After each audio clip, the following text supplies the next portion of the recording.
बिस्मिल्लाहिर्रहमानिर्रहीम, अस्सलाम वालेकुम नाज़रीन, आप देख रहे हैं दिला स्टार। मैं हूं यासिर रशीद और मेरे साथ स्टूडियो में मौजूद हैं सीनियर सहाफ़ी राना मोहम्मद अजीम साहब।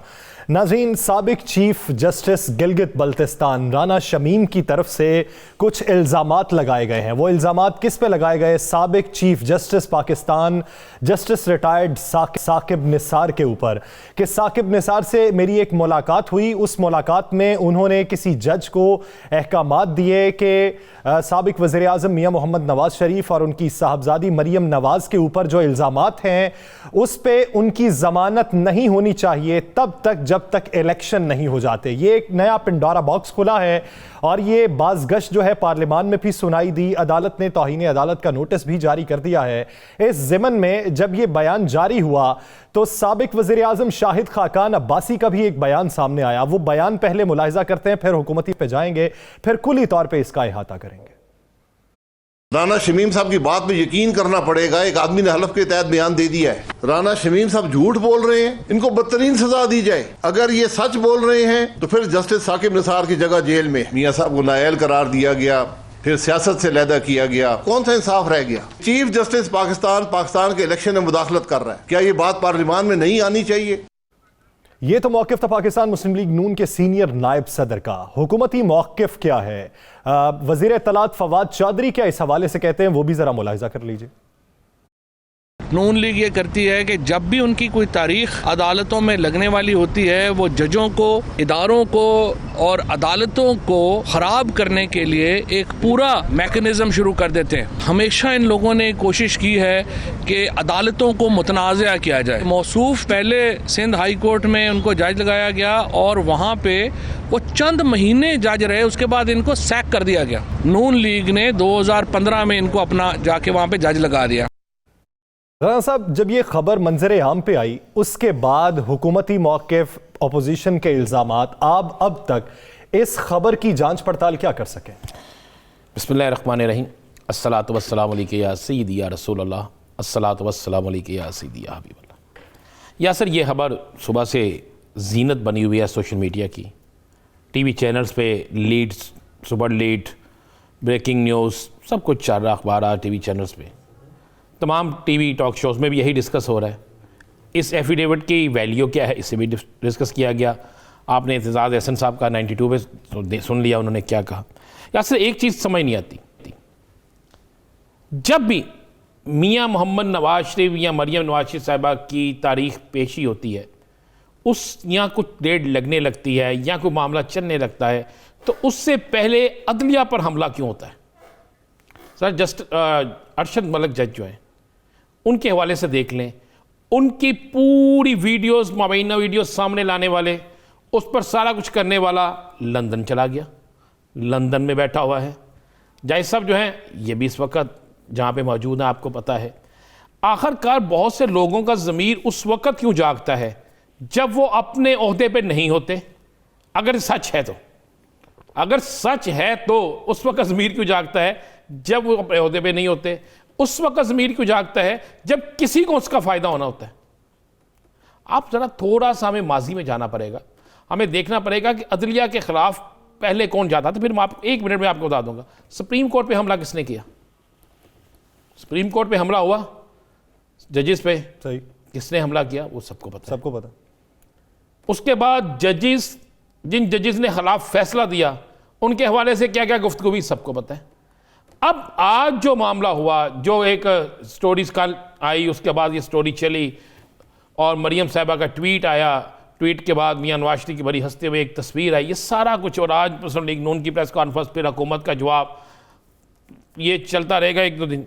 असल मामला, मेरी आज खुद साकिब निसार साहब से बात हुई, मेरी उनके नंबर पे मेरी उनसे बड़ी डिटेल बात हुई। तो मैंने उन्हें कहा, यार मुझे एक बात तो बताओ राना सिंह, ये तो बताओ मुझे, क्या एक आम आदमी, उन्होंने कहा मैं तो चीफ जस्टिस था ना, मुझसे ज़्यादा किसको पता था कि टेलीफोन पे कौन सी बात करनी है, कौन सी नहीं करनी? उन्होंने कहा मुझे पता है, एक आम आदमी अगर किसी को कोई ऐसा पैगाम देता है तो वो पागल है, टेलीफोन पे देगा, और वो भी किसी की मौजूदगी में। उसने कहा ये छोटा मसला था कि एक मुल्क के साबिक वजीर आजम को, उनकी बेटी को जमानत ना मिले, जेल के अंदर रहें। मैं एक जज के सामने, उसकी फैमिली के सामने फोन कर रहा हूं एक जज को, और टेलीफोन पे बात कर रहा हूं। क्या किसको नहीं पता कि टेलीफोन टेप हो सकता है? किसको नहीं पता कि टेलीफोन टेप हो, शायद हो रहा हो? किसको नहीं पता क्या मामला? तो उन्होंने कहा यार कोई ऐसी बात माने। मैंने कहा भाई मामला क्या हुआ, मुझे बताएं, आपका मौका भी तो होना चाहिए। उन्होंने कहा यार मैंने 4 साल में एक फ़ोन करता हूँ मैं इन्हें, आज से 6, 7, 8 माह पहले जब इनकी मिसिज फौत होती है, मैं अफसोस के लिए फ़ोन करता हूँ। कहते उस पर ये मुझे गिला करते हैं, जनाब आपकी वजह से मेरा बड़ा नुकसान हुआ। उन्होंने कहा जी, फिर इन्होंने शिकवे गिले बड़े डिटेल से मुझसे करने शुरू कर दिए। तो मैंने कहा भाई मैं, आप मुझसे क्यों करते हैं? मैंने अगर कोई काम किया है तो मैंने कानून और आइन के मुताबिक किया है। गिले शिकवे क्या किए? गिले शिकवे किए जी, आपकी वजह से मुझे एक्सटेंशन नहीं मिल सकी, आपकी वजह से आपने कही कोई ऐसे केसेस पे फौरी एक्शन ले लिया। मैं नाम नहीं लूँगा, मेरे पास इतला यह है कि एक बड़ी मारूफ एयरलाइन थी, उसकी सर्विस के लिए अहकाम जारी हुए थे कि गिलगित बल्तिस्तान से उसकी सर्विस शुरू की जाए। सही। उसको बड़ा फ़ायदा पहुंचना था। ठीक। वो केस भी टेकअप हो गया और उस पर भी चीफ साहब ने एक्शन ले लिया, वो नहीं हुआ। और कई मामले, कुछ 8 से 10 केस ऐसे थे जिन पर सो मोटो हुआ, एक्शन हुए, पटिशन सुनी गई फौरी। वो ये चाहते थे ये ना हो। उसके बाद एक गिला जो मेरे पास इतला है, एक गिला वो भी था जो वज़ीर आला गिलगित बल्तिस्तान हफीज़ुर रहमान से था कि उनकी ताहियात नाहली, इसके मतलब सुनने में जो चीज़ आ। लेकिन मैं आपको बताऊं एक चीज़, 2 और एफिडेविट हो या रिकॉर्डिंग्स हो मुबैना, वो भी सामने आ जाए। आज ख्वाजा आसिफ साहब ने तो बड़ी सख्त तकरीरें कर दी ना, सारे इदारों को मुतनाज़ा उन्होंने कह दिया। उन्होंने सुना ना आपने, उन्होंने तो कहा कि जनाब ये भी इदारा ख़त्म कर दें, ये भी कर दें, ये भी कर दें, ये भी कर दें। इसका हाल एक है कि मुल्क में एक दफ़ा दोबारा नए इलेक्शन करा दें। किसके ज़रिए कराएं इलेक्शन? अदारे मौजूद हैं, साबिक चीफ जस्टिस पर आप इल्ज़ाम लगा रहे हैं, मौजूदा हाज़िर सरबस अफराद पे आप इल्ज़ाम लगा देते हैं, हसास दारों पे आप इल्ज़ाम लगा देते हैं, इलेक्शन कमीशन पे आप इल्ज़ाम लगा देते हैं।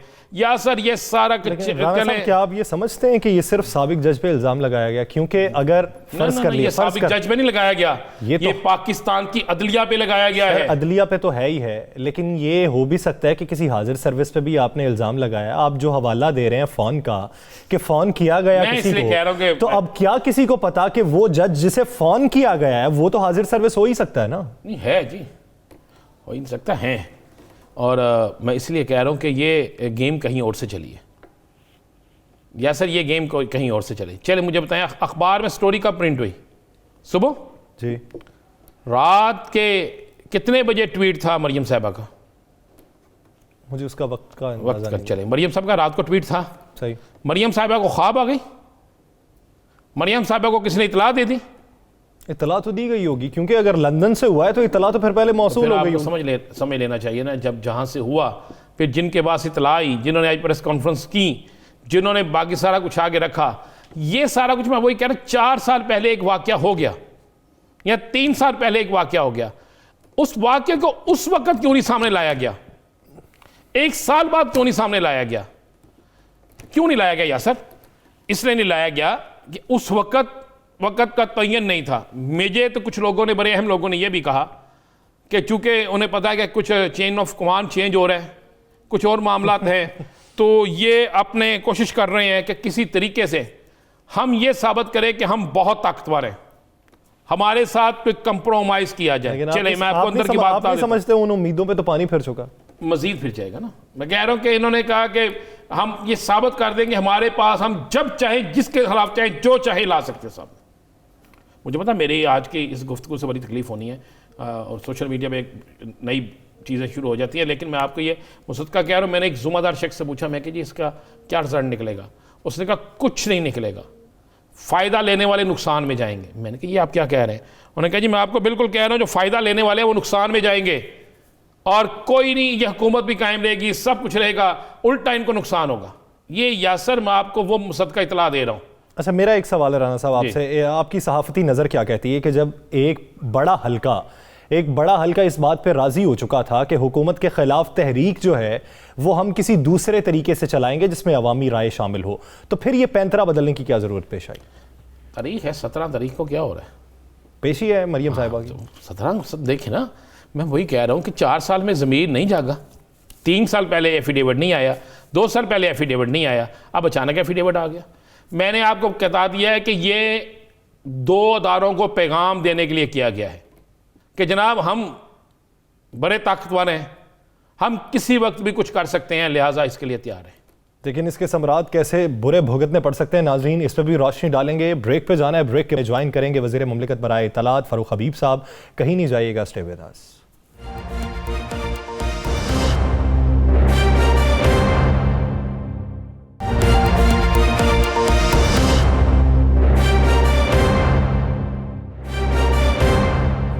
वेलकम बैक नाज़रीन। संगीन इल्ज़ामात की बात हो रही है। ये इल्ज़ामात सियासत को किस हद तक परागंदा करेंगे और आने वाले दिनों में सियासत पे यकीन क्या कायम रहेगा? क्या यूं ही गोरख धंधा चलता रहेगा?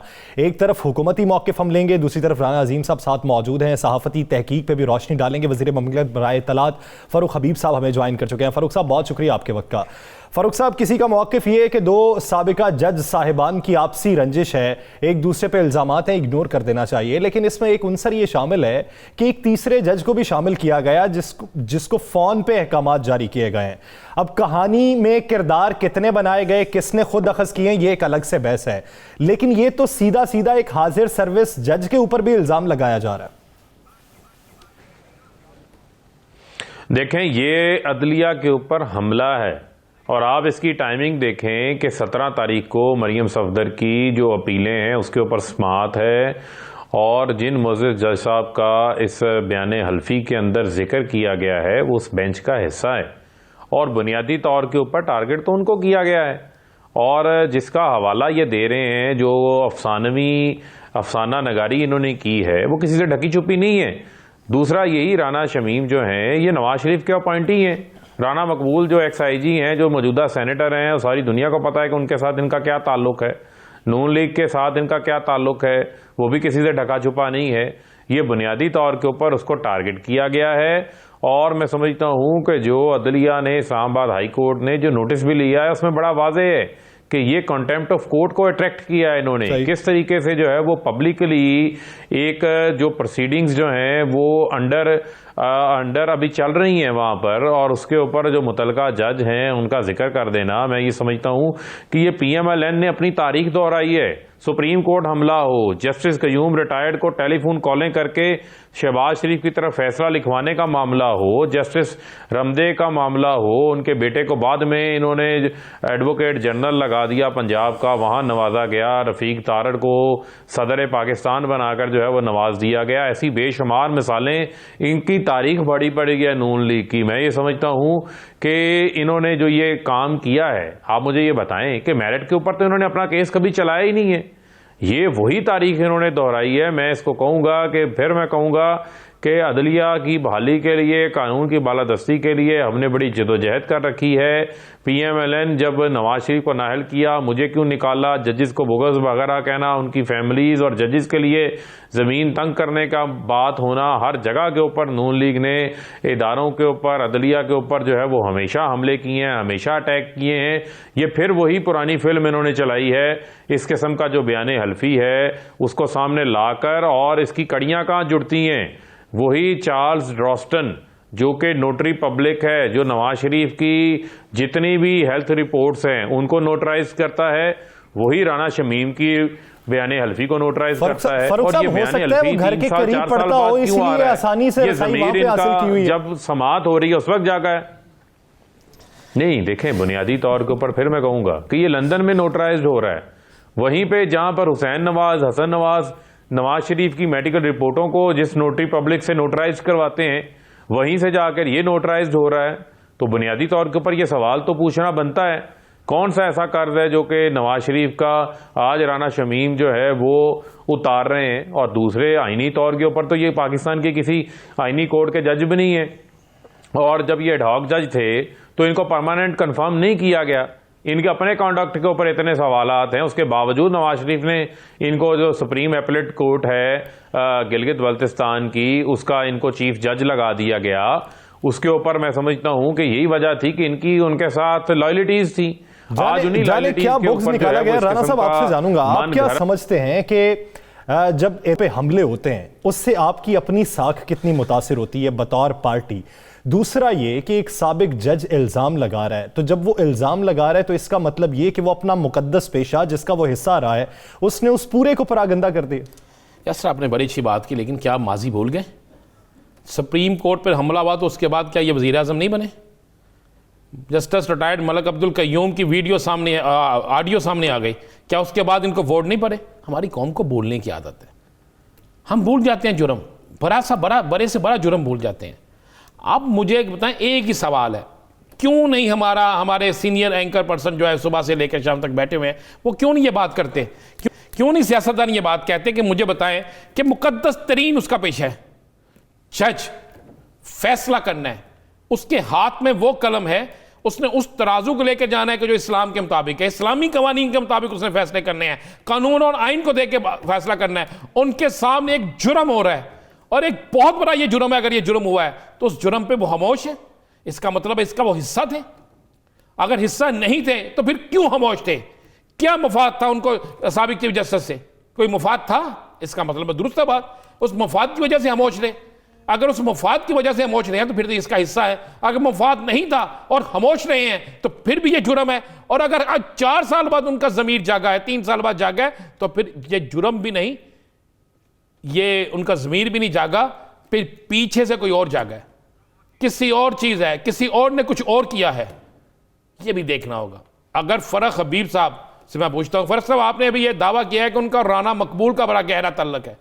राना मकबूल साहब जो हैं वो इस वक्त सेनेटर भी हैं, क्या तल्लक है इनका?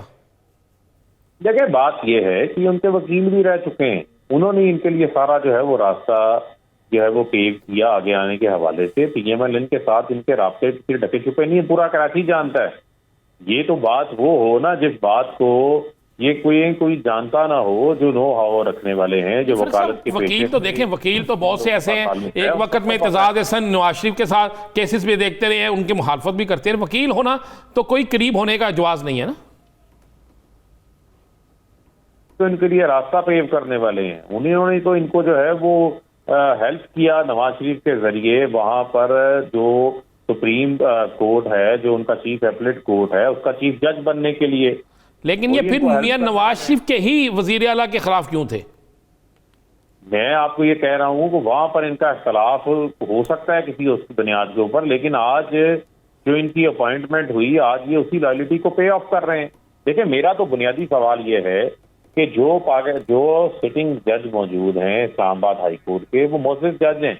आप उनके बारे में इस तरीके से पब्लिक के लिए अखबारात के अंदर आकर बयान नहीं दे सकते। इस हवाले से कानून बड़ा वाज़ेह है, ये कंटेम्प्ट ऑफ कोर्ट को ट्रैक करने की बात है। और यही बात जो है आज इस्लामाबाद हाई कोर्ट ने जो अपना ऑर्डर जारी किया है, उसके अंदर ये बड़ा पैरा नंबर 3 और पैरा नंबर 4 के अंदर ये बड़ा वाज़ेह तौर के ऊपर ये चीजें जो है वो लिखी हुई हैं, जिससे मैं समझता हूँ कि कोई बंदा भी अपनी जो नजर है उसको नजरअंदाज नहीं कर सकता।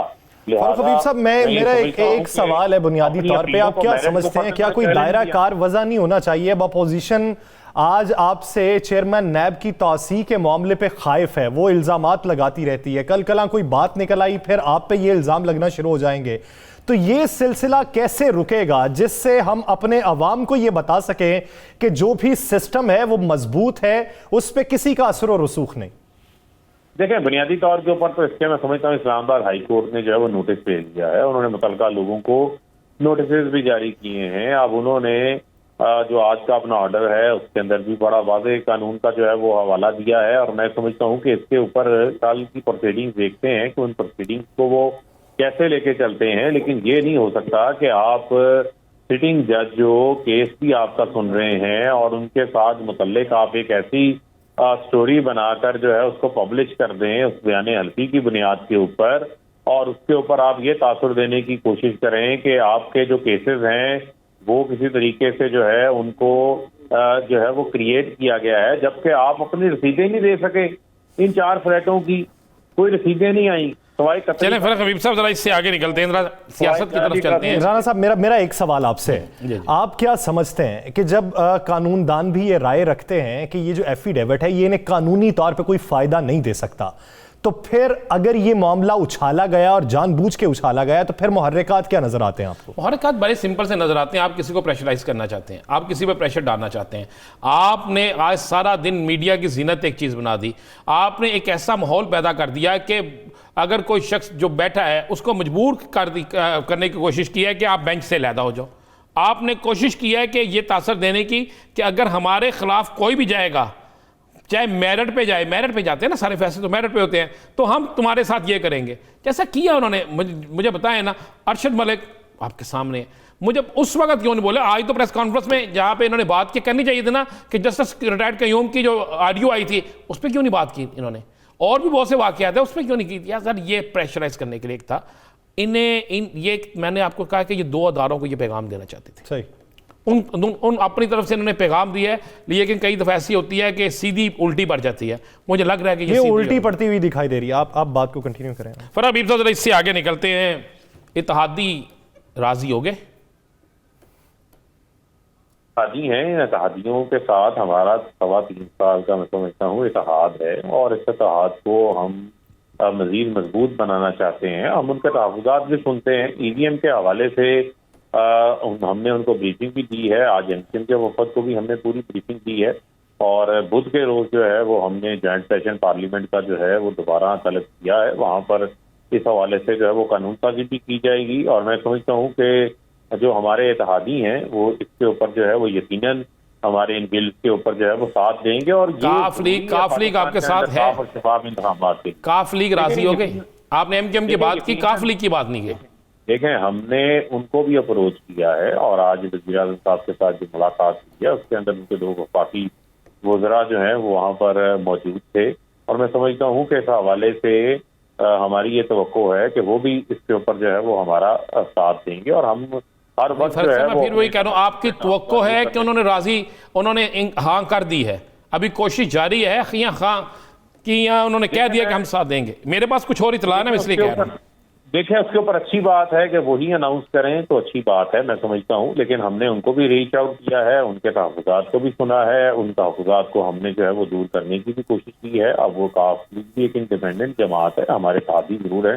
फारूक हबीब साहब, मेरा एक आम सा सवाल है, अगर कोई नाराज होता है या तहफ़्फ़ुज़ात होते हैं तो 2 बुनियादों पे हो सकते हैं इत्तेहादी के बिलखुसूस। एक तो ये कि उसे नवाजा ना गया हो, दूसरा ये कि आपके वादों के ऐन मुताबिक गवर्नेंस ना हो। तो काफ लीग के मामले में कौन सी सूरत है?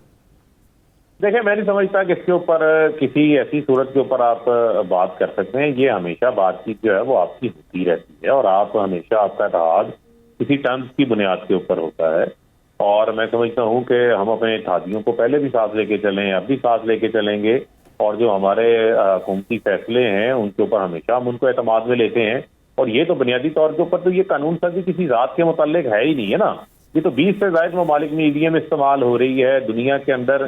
साफ और शफाफ इंतखाबात के अंदर इसने बड़ी मदद की है। आपका रिजल्ट फौरी मिल जाएगा। आपके वोट 15 लाख वोट 2018 के इंतखाबात में मुस्तरद हो गए थे, इससे एक वोट भी आपका जो है वो मुस्तरद नहीं होगा, और किसी तरीके से इस मशीन को जो है वो हैक नहीं किया जा सकता। पूरा फुल प्रूफ इसकी जो है वो टेक्निकल वेटिंग जो है वो हो। क्या जॉइंट सेक्शन जो है सिर्फ इस एक मामले के लिए है या इस एक से ज्यादा मामलात के लिए?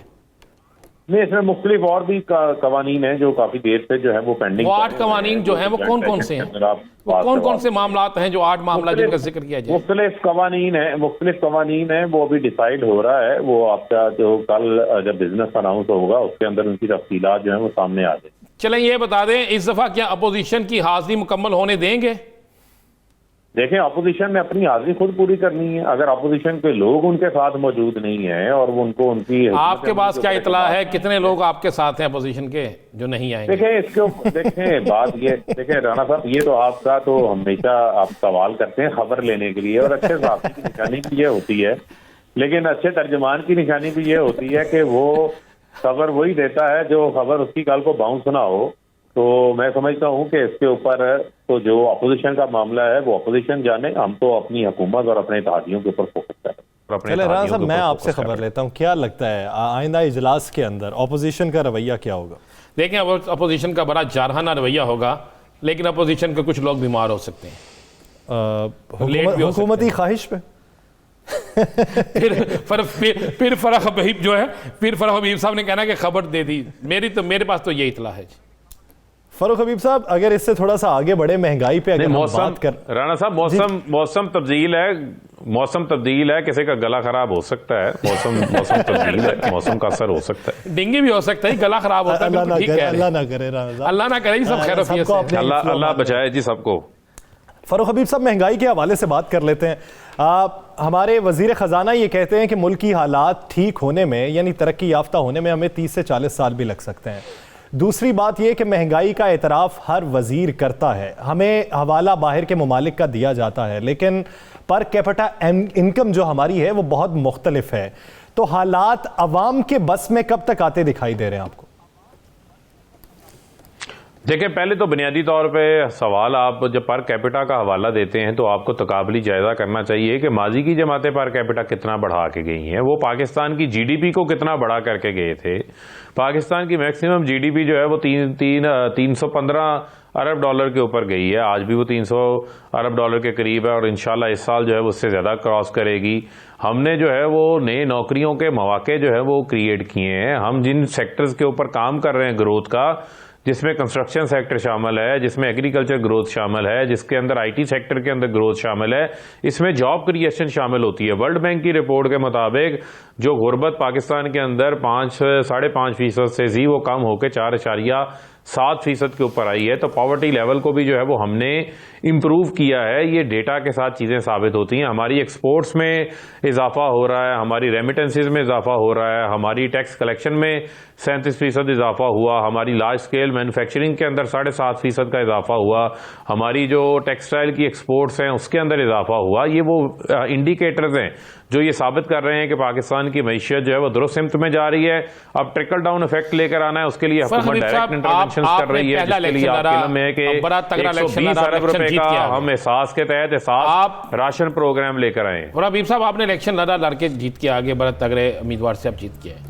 लाहौर के एक हल्के से इलेक्शन हो रहा है और आपकी तमाम मकबूलियत का अंदाज़ा उस हल्के के इलेक्शन से होना था। वक्त से पहले आपने उम्मीदवार भी उतार दिया, उम्मीदवार इलेक्शन लड़ने चला गया, कागज मुस्तरद हो गए, उम्मीदवार की बेगम भी इलेक्शन लड़ चुकी हैं, उम्मीदवार खुद भी इलेक्शन लड़ चुका है, उसी हल्के में आपका एक सेनेटर भी है, एक वज़ीर भी है, एक MPA भी है। तो ये जो सुनने में आ रहा है कि जानबूझ के ऐसे कागजात जमा करवाए गए कि आगे सामना ना करना पड़े अवामी रद्द-ए-अमल का, इसमें कितनी हकीकत है? अगर नहीं है तो फिर क्या इसकी नाहली समझ, फिर क्या इसको नाहली समझते हैं? ऐसी कोई बात नहीं। देखें बुनियादी तौर के ऊपर आप देखें कि हमने तो तमाम ज़िमनी इंतखाबात का हम हिस्सा बने और आपने देखा कि सियालकोट के अंदर हमने PMLN को ज़िमनी इलेक्शन के अंदर शिकस्त दी है वहाँ से। और आप जितने ज़िमनी इंतखाबात हुए हैं, डस्का का इलेक्शन हो, वज़ीराबाद का इलेक्शन हो, वहाँ पर हमारे वोट बैंक के अंदर बड़ी तादाद के अंदर जो है वो इजाफा भी हुआ है। तो लिहाजा ऐसी कोई बात नहीं है। चले ऐसे मान लें, चले अगर आपको नहीं रिलीफ नहीं मिलता नहीं कर सके और वो मामला कोर्ट में हम कोशिश कर रहे हैं कि उनके कागजात नामजदगी बहाल हो जाए। अगर नहीं बहाल होते तो PTI किसको वोट देगी? हम अभी देखें को मामला जो है वो हाई कोर्ट के अंदर वो लेके गए हैं। हमें उम्मीद है कि हाई कोर्ट इस मामले को देखेगी और हमारे उम्मीदवार को इलेक्शन लड़ने की इजाज़त मिलेगी और हमारा उम्मीदवार मैदान के अंदर होगा और लोग PTI को वोट देना चाहते हैं और वो इस हवाले से बड़े कंसर्न्ड हैं उस हल्के के लोग। और मैं समझता हूँ वहाँ के लोग ऐसे लोगों को वोट नहीं देना चाहते जिन्होंने 3-3 बारियां भी ली हैं और जो नाअहल भी हैं और जिनके ऊपर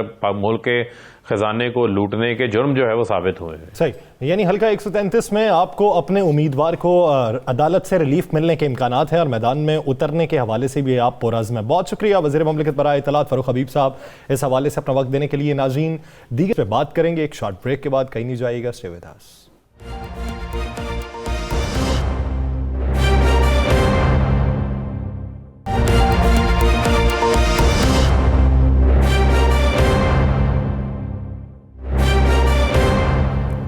वेलकम बैक। नाज़रीन, मुल्क में जारी महंगाई और बैड गवर्नेंस के हवाले से हुकूमती वज़रा के भी बयानात हैं, लेकिन इस पे ऑपोजिशन काफ़ी मुतहर्रिक दिखाई देती है। ऑपोजिशन किस हद तक कामयाब होगी, अपने तय होगी या मुतहदा प्लेटफॉर्म के साथ मिलकर कोई हिकमत अमली तरतीब देने में होगी? इसी बारे में बात करने के लिए हमें ज्वाइन किया है पाकिस्तान पीपल्स पार्टी के सीनियर रहनुमा कमर ज़मान कायरा साहब ने। कायरा साहब, बहुत मशकूर हैं आपके इस हवाले से अपना वक्त देने के लिए।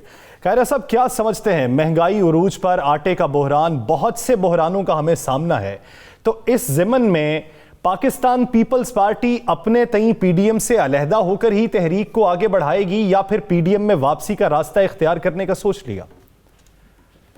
देखिए, पीपल्स पार्टी पीडीएम से अलग नहीं हुई। पीडीएम को तो खुद ही पीडीएम की क़यादत ने, जिनको हम क़यादत सौंप के बैठे थे, उन्होंने खुद अपने हाथों कत्ल कर दिया। ये तो अफसोसनाक सूरत हाल है। पीपल्स पार्टी तो कभी भी इस तहरीक से अलग होने वाली नहीं थी, इसीलिए हमने अलग होने के बाद अपने से ही अपनी तहरीक का आगाज कर दिया कि पाकिस्तान के अवाम को इस वक्त रहनुमाई देने की जरूरत हमें थी। हम पीडीएम बनाने वाले थे, हम उसको तोड़ने वाले तो नहीं हो सकते। लिहाजा पीपल्स पार्टी इस मामले में पीछे नहीं है। अब ये डिपेंड करता है, हम बाकियों का इज्जत और एहतराम करते हैं, उनके सियासी इश्यूज का ख्याल करते हैं, उनको पाकिस्तान पीपल्स पार्टी और एएनपी के शख्सी एहतराम का और जमात के एहतराम का ख्याल रखने की जरूरत है। शायद खाकान साहब के इस इंतहाई नामुनासिब रवैये की वजह से ये डेडलॉक आया था और उस पर पीपल्स पार्टी और एएनपी अलग है। कायरा साहब, शाहिद खाकान अब्बासी का ऐसा रवैया, महसन इकबाल का ऐसा रवैया, अब भी पीडीएम के साथ जब मुज़ाकरात या पीडीएम जो मीटिंग बुलाती हैं या मुशावरत होती है तो शाहिद खाकान अब्बासी साहब ही मौजूद होते हैं। और अब सुनने में यह भी आ रहा है कि मौलाना साहब से की जो मुलाकात थी आप लोगों से, उसके बाद कोई बर्फ़ पिघली है और दोबारा से आप सब लोग इकट्ठे होने जा रहे हैं, तो लोग तो वही मौजूद हैं जिनकी वजह से इख्तलाफ हुआ था, तो फिर दोबारा इकट्ठे किस तरह हो सकते हैं? देखिए, गुजारिश यह है कि हमने कोई दुश्मनियां नहीं पाली हुई सियासत के अंदर। एक गलत काम हुआ था, उसके ऊपर हमारा ऑब्जेक्शन आया था और हमारा यह था कि इसकी करेक्शन की जाए। उसकी हद तक था। हम अफराद के ज़ाती रवैयों के बारे में सियासत के अंदर शाकी नहीं हुआ जा सकता। या जमातों के एक दूसरे के साथ ताल्लुकात होते हैं, लेकिन अफराद अगर जमातों पे इतना ज़्यादा अपना रवैया थोप देते हैं तो फिर बहरहाल उस पर एतराज़ हो सकता है। लेकिन मौलाना के साथ फिर भी हमने गुजारिश की थी कि इस मीटिंग के अंदर पीडीएम के अंदर जाने की कोई गुफ्तगू नहीं हुई थी, लेकिन असम्बलियों के अंदर जो हमारा तावन है वो अपनी जगह पर मौजूद था। तो कायरा साहब, अगर उसूल की बात की जाए तो पाकिस्तान पीपल्स पार्टी उसूली मौक़िफ़ को लेकर पीडीएम में अगर वापस जाती है तो क्या माजी में जिस तरह का आपसे रवैया रवा रखा गया उस पर माफ़ी तलाफी होगी या फिर कंप्रोमाइज कर लिया जाएगा? देखिए, पीपल्स पार्टी वापस जाने का एक तरीकाकार दे चुकी है। पीपल्स पार्टी अपने से ही तो दरखास्त लेके कहीं नहीं जाएगी। सही। हाँ, पीडीएम को अगर रिस्टोर करना है तो उसके लिए पीपल्स पार्टी ने अपना तरीकाकार बयान कर दिया हुआ है और वो किसी अना के ऊपर मबनी नहीं है, कसूर के ऊपर मबनी।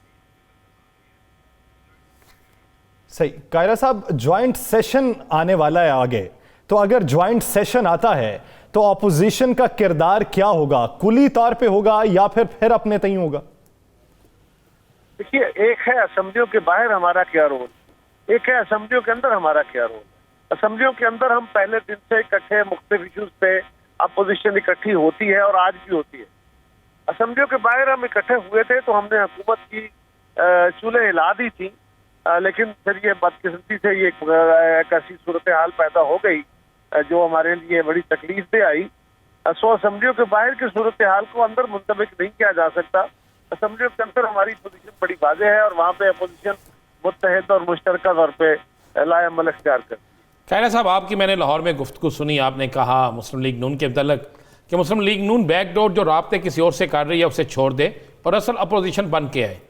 अब क्या आप समझते हैं कि जब आप पार्लियामेंट के अंदर मुत्तहिदा अपोजिशन का किरदार अदा कर रहे हैं और अपोजिशन लीडर शहबाज शरीफ हैं, तो क्या वो आपकी बात मान चुके हैं? अब भी उन्होंने अपने राब्ते बैकडोर जो राब्ते जहाँ से जिनके तरफ आपने इशारा किया था, क्या आप समझते हैं कि वो राब्ते छोड़ चुके हैं और अपोजिशन ठीक काम करेगी? इन राब्तों का मैंने जिक्र किया था जी, मेरे पास तो अपने तौर पर खबर नहीं थी, मुझे तो राना अजीम साहब ने खबर दी पाकिस्तान के एंकर ने खबर दी थी, मुझे तो पाकिस्तान के मीडिया ने खबर दी थी, क्योंकि आपके प्रोग्रामों में लिखा भी गया, आर्टिकल किए गए, प्रोग्राम किए गए, मुलाकातों के जिक्र किए गए, मैंने उसके हवाले से बात की। तो क्या अब पार्लियामेंट के अंदर मुश्तरका लाएअमल होगा, शहबाज शरीफ और बिलावल साहब का मुश्तरका होगा, या इस पर अभी कोई बैठक होगी? तो पहले से राणा साहब, ये तो पहले से ऐलान शुदा है। हमारी मुश्तरका कमेटियां आपस में मिल रही हैं, वो आपस में बैठ के जॉइंट लाएअमल इख्तियार करती हैं। स्पीकर को मिले हैं तो मुश्तरका मिले हैं। गिलानी साहब ने जब जॉइंट मीटिंग हुई कमेटी की, उसको गिलानी साहब ने चेयर किया।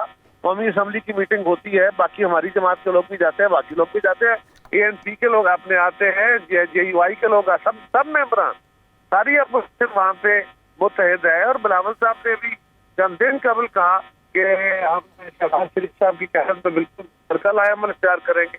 मैंने गुजारिश की ना कि असम्बलियों के अंदर सूरत हाल एक है और असम्बलियों के बाहर सूरत हाल दूसरी है। आपसे भी मेरी गुजारिश है कि असम्बलियों के अंदर PDM नहीं है।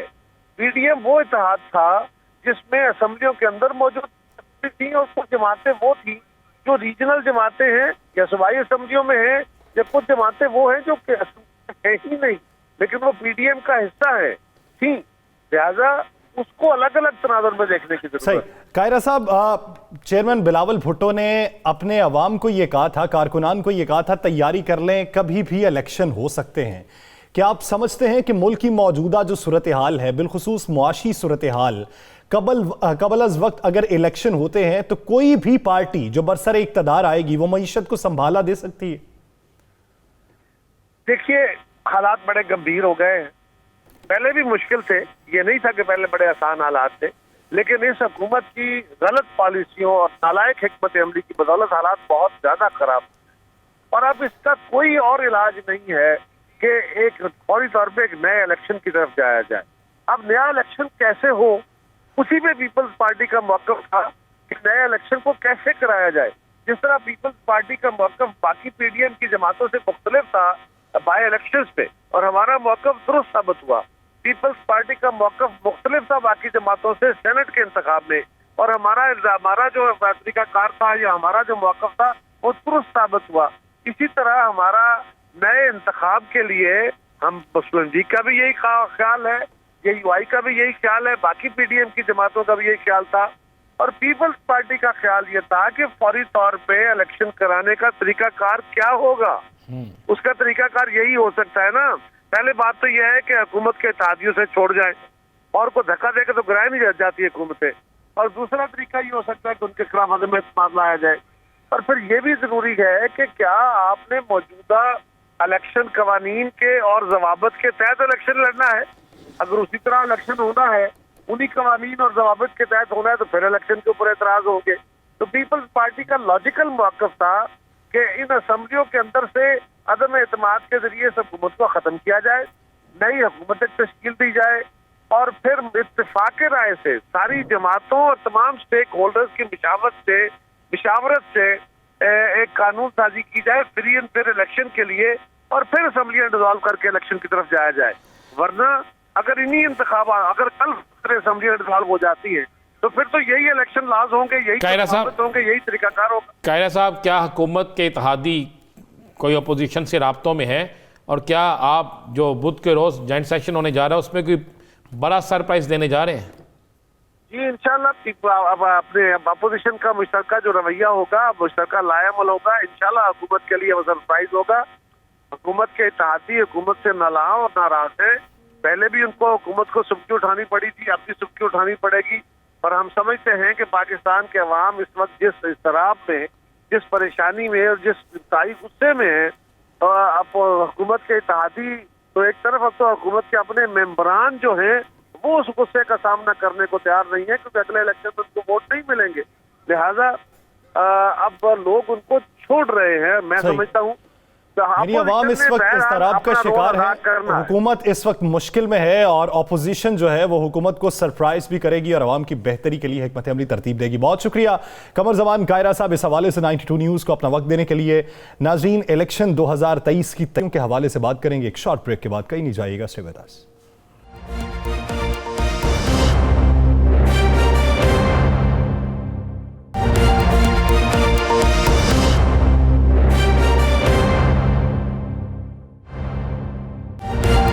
नाज़रीन, जहां पे हुकूमत और अपोजिशन के दरमियान आए रोज मारका राई चल रही है, अपोजिशन की तहरीक भी मजबूत होती जा रही है। अपोजिशन शहर शहर तहरीक चलाने का ऐलान कर चुकी है।